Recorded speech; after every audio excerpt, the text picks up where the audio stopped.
അപരനെ സ്നേഹിക്കുന്നതിൽ അതുല്യമായ മാതൃക നമ്മുടെ മുന്നിൽ വെച്ചവനാണ് കർത്താവായ യേശു. അപരനെ സ്നേഹിക്കുവാൻ സ്വന്തം ജീവനെ പോലും ത്യാഗമായി സമർപ്പിക്കണമെന്ന് തൻ്റെ തിരുവായ്മൊഴികളിലൂടെ ലോകത്തോട് അറിയിച്ച കർത്താവായ യേശു ദൈവപുത്രനായിരിക്കെ ആ മഹത്വം മുറുകെ പിടിക്കാതെ താടലോകത്തിലേക്ക് ഇറങ്ങി വന്ന് മനുഷ്യനായി അവതരിച്ച്, മനുഷ്യനായി ജീവിച്ച്, മനുഷ്യൻ്റെ വേദനകളെ തിരിച്ചറിഞ്ഞ് ഇഹലോകത്തിൽ തൻ്റെ ജീവിതം മുഴുവനും ജീവിച്ചു തീർത്ത കർത്താവായ യേശു ഉയർത്തെഴുന്നേറ്റ് സ്വർഗസ്ഥാനത്ത് പിതാവിൻ്റെ വലതുഭാഗത്തിരിക്കുമ്പോഴും തൻ്റെ സഭയോടും തന്നിൽ വിശ്വസിക്കുന്ന ദൈവമക്കളോടും ഇപ്പോഴും പറഞ്ഞുകൊണ്ടിരിക്കുന്ന ഒരു വാക്കാണ് അപരനെ സ്നേഹിക്കുക.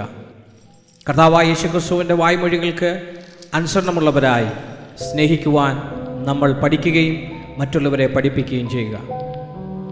സ്നേഹമെന്നത് പ്രസംഗമായി ചുരുങ്ങിക്കൊണ്ടിരിക്കുന്ന ഈ കാലഘട്ടത്തിൽ മറ്റുള്ളവനെ സ്നേഹിക്കുവാനും മറ്റുള്ളവർക്ക് വേണ്ടി എന്തും ചെയ്യുവാനുള്ള തയ്യാറെടുപ്പുകളോടുകൂടി സഭ മുന്നേറിയാൽ കർത്താവായ യേശു സഭയെ വളർത്തുകയും വ്യാപിപ്പിക്കുകയും ചെയ്യുമെന്നുള്ളത് സത്യമാണ്. സ്നേഹം കിട്ടാതെ വലഞ്ഞിരിക്കുന്ന വ്യക്തിയാണോ താങ്കൾ?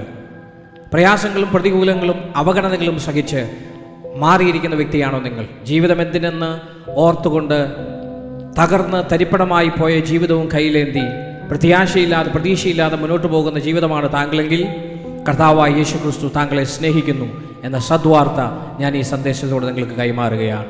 യേശു നിങ്ങളെ സ്നേഹിച്ചത് എന്തെങ്കിലും ഉപാധികൾ വെച്ചിട്ടല്ല. ഒന്നും വേണ്ട.